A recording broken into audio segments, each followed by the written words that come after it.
Hello दोस्तों, स्वागत है हमारे चैनल में चांदनी भक्ति प्रयागराज में। तो मैं बाल कांड का दूसरा दोहा पढ़ने जा रही हूँ। तो कैसा लगा कमेंट में जरूर बताइएगा। अगर अच्छा लगे तो वीडियो को लाइक और कमेंट में जय श्री राम जरूर लिखिएगा।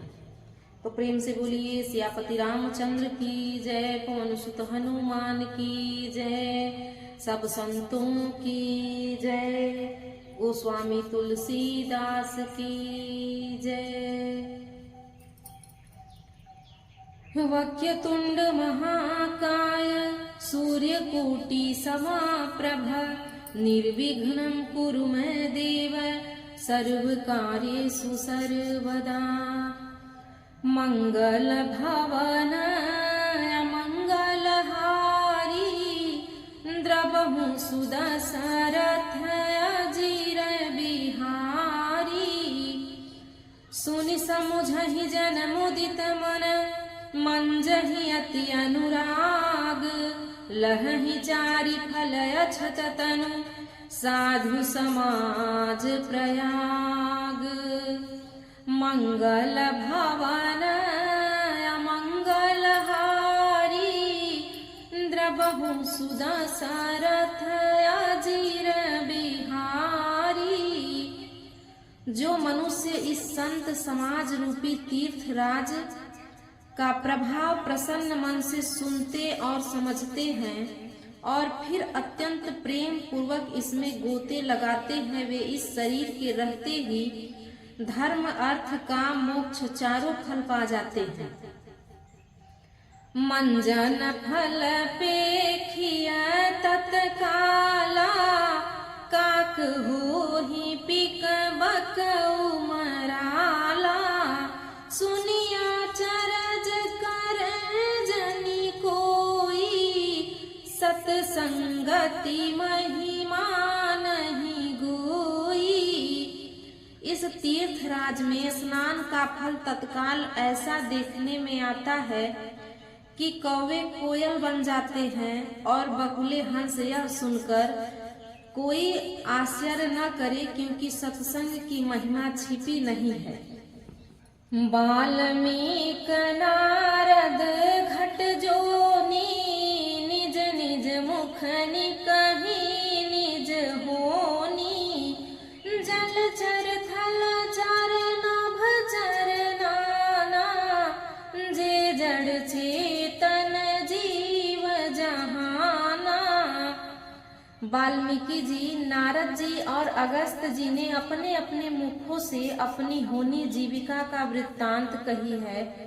जल में रहने वाले, जमीन पर चलने वाले और आकाश में विचरने वाले नाना प्रकार के जड़ चेतन जितने जीव इस जगत में हैं, मति कीरति गति भूति भलाई। जब जेहि जतन जहाँ जेहि पाई, सो जानब सतसंग प्रभाऊ। लोकहु वेदन आन उपाऊ। उनमें से जितने जिस समय जहाँ कहीं भी जिस किसी यत्न से बुद्धि कीर्ति सतगति विभूति ऐश्वर्य और भलाई पाई है, सो सब सत्संग का ही प्रभाव समझना चाहिए। वेदों में और लोकों में इसीलिए प्राप्त का दूसरा कोई उपाय नहीं है। बिनु सत्संग विवेक न होई, राम कृपा बिनु सुलभन सोई। सत्संगत मुद मंगल मूला, सोई फल सिद्धि सब साधन फूला। सत्संग के बिना विवेक नहीं होता और श्री राम जी की कृपा के बिना वह सत्संग सहज में मिलता नहीं। सत्संगति आनंद और कल्याण की जड़ है। सत्संग की सिद्धि प्राप्ति ही फल है और सब साधन तो फूल हैं।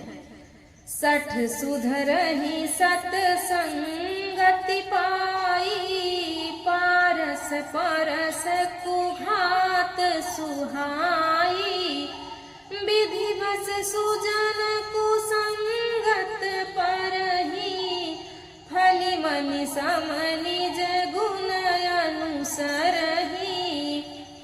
दुष्ट भी सत्संगति को पाकर सुधर जाते हैं और पारस के स्पर्श से लोहा सुहावना हो जाता है, सुंदर सोना बन जाता है। किंतु देव योग्य से यदि कभी सज्जन कुसंगत में पड़ जाते हैं तो वे वहां भी सांप की मणि के समान अपने गुणों का ही अनुसरण करते हैं।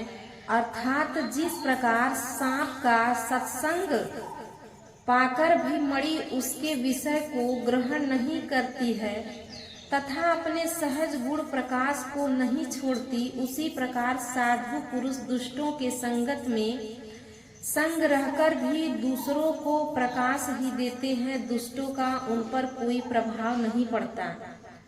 विधि हरिहर कवि गोविंद वाणी, कहत साधु महिमा सकुचानी।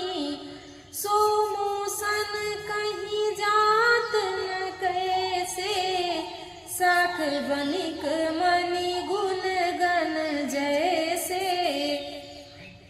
ब्रह्मा विष्णु शिव कवि और पंडितों की वाणी भी संत महिमा का वर्णन करने में सकुचाती है। वह मुझसे किस प्रकार नहीं कही जाती, जैसे साग तरकारी बेचने वाले से मड़ियों के गुण समूह नहीं कहे जा सकते। मंगल भवन अमंगल हारी, द्रवहु सुदशरथ अजीर बिहारी। बंदौ संत समान चित, हित अनहित नहीं कोई। अंजिल गत शुभ सुमन जिमि, सम सुगंध कर दोई। संत सरल चित जगत हित, जानि स्वभाव स्नेहु। बाल विनय सुनि करी कृपा, राम चरण रति देहु। मंगल भवन अमंगल हारी, द्रवहु सुदशरथ अजीर बिहारी। मैं संतों को प्रणाम करता हूँ जिनके चित्त में समता है, जिनका न कोई मित्र है और न कोई शत्रु। जैसे अंजिल में रखे हुए सुंदर फूल, जिस हाथ ने फूलों को तोड़ा और जिसने उनको रखा, उन दोनों ही हाथों को समान रूप से सुगंधित करते हैं, वैसे ही संत शत्रु और मित्र दोनों का ही हित समान रूप से कल्याण करते हैं। संत सरल हृदय और जगत के हितकारी होते हैं। उनके ऐसे स्वभाव और स्नेह को जानकर मैं विनय करता हूँ। मेरी इस बाल विनय को सुनकर कृपा करके श्री राम जी के चरणों में मुझ पर प्रीति दें। मंगल भवन अमंगल हारी, द्रवहु सुदशरथ अजीर बिहारी। तो प्रेम से बोलिए सियापति रामचंद्र की जय, पवन सुत हनुमान की जय।